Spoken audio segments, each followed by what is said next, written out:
Exercise drug insulin সমস্ত যে আমরা ম্যানেজমেন্ট করি। তো ফার্স্ট যেটা আমরা ডায়েট দেবো সেটা হচ্ছে যে কি আমরা সিম্পল কার্বোহাইড্রেট দেবো। এখানে কী করবো, সিম্পল কার্বোহাইড্রেট আমরা অ্যাভয়েড করবো, কমপ্লেক্স কার্বোহাইড্রেট দেবো।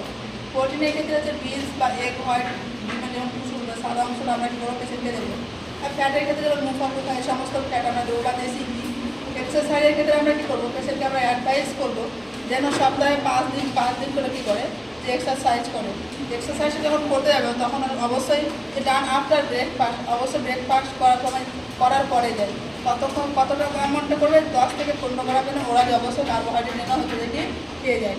দেন কী বলবো আমরা যেন এক্সারসাইজের এপিসোডটা কত থাকে 30 থেকে 45 মিনিট ধরে যেন করে এবং সেটা যেন একটা হচ্ছে যে কি দ্রুত যেন হাঁটে। এভাবে আমরা পেশেন্টকে অ্যাডভাইস দেবো। পেশেন্টকে আমরা লাইট এক্সারসাইজ আমরা কেন করতে বলছি, কারণ ওখানে যে গ্লুকোজের যে পরিমাণটা থাকে সেটাকে ইউটিলাইজ করছে, বাট অ্যাভয়েড করতে বলছি কি হেভি এক্সারসাইজ। কেন?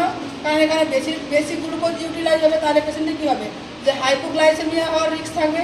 এবং ড্রাগস আমরা বলছি মেটফরমিনও যখন দেওয়া হয় পেশেন্টের ক্ষেত্রে, তো আমরা নর্মালি জানি যে টাইপ 1-এর ক্ষেত্রে হচ্ছে এন্ডোজেনাস ইনসুলিন অপশন থাকে, বা টাইপ 2 এর ক্ষেত্রে কী হচ্ছে যে এন্ডোজেনাস ইনসুলিন থাকে।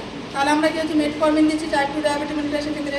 এবার হচ্ছে আমরা মেটফরমিনটা দিলে আমরা পেশেন্টের কীভাবে দেবো, আমরা কখন দেবো। তো অবশ্যই এটা কী করবো যে খাবার 30 মিনিট আগে দেবো আমরা। কেন দেবো, যে পোস্ট প্যারেন্টাল হাইপারগ্লাইসেমিয়া যেন খাবার পরে পেশেন্টের যেন হাইপারগ্লাইসেমিয়া না হয় সেটা প্রিভেন্ট করার জন্য আমরা দেবো। এবং পেশেন্টকে আমরা করবো যে অ্যালকোহল যেন অবশ্যই যেন হচ্ছে অ্যাভয়েড করে, কারণ হচ্ছে যে সেখানে ডাইসালফারাম লাইক হচ্ছে ট্রিটমেন্ট হচ্ছে যে কি যে সাইড সিমটম দেখা যাবে এবং পেশেন্টের ক্ষেত্রে হচ্ছে জার্কিং মুভমেন্ট থাকবে। এবার হচ্ছে যে সাইড এফেক্ট, মেটফরমিনের মেনলি যেটা সাইড এফেক্ট দেখা যায় জিআই ডিস্টারবেন্স দেখা যায়। পেশেন্টের ক্ষেত্রে কী হয় যে পেরিস্টালসিস মুভমেন্ট ইনক্রিজ হয়, পেশেন্টের ক্ষেত্রে ডায়রিয়া দেখা যায়, মোস্ট কমন সাইড এফেক্ট দেখা যায়। আর কি হয় যে পেশেন্টের ক্ষেত্রে ভিটামিন B12 ডেফিসিয়েন্সি থাকে, এর ফলে কী হয় পার্নিসিয়াস অ্যানিমিয়া দেখা যায়। এবং হচ্ছে ইনসুলিন আমরা কোন রুটে দেবো, যেমন আইভি, সাবকিউনিয়াস, পাম্প, ইনহেলার এই সমস্ত রুটে দেবো। তো ইনসুলিন পাম্প কি, এটা হচ্ছে ইনডিস থেরাপি কিন্তু একটা পাম্প অ্যাটাচ করা থাকে কোথায়, অ্যাবডোমিন। ইট কন্টেন্ট কী করে, সিক্রেট করে ইনসুলিন স্মল অ্যামাউন্ট। যে স্মল অ্যামাউন্ট করে কী করবে যে ইনসুলিন সিক্রেট করবে, সেটা কিসের সাহায্যে যে ক্যাথেটার সেটা মেনটেন করবে কি গ্লুকোজ লেভেল। যেরকম একটা হচ্ছে যে কী থাকবে ইনসুলিন পাম্প থাকবে এবং সেটা বডিতে কী করে অ্যাটাচ থাকবে, যেখানে প্যাপলেট ক্যাথেটার থাকে সেটা দিয়ে কী করবে যে অ্যাকর্ডিং টু বডি ডিমান্ড কী করবে যে স্মল অ্যামাউন্ট করে কী করবে যে ইনসুলিন সিক্রেট করবে।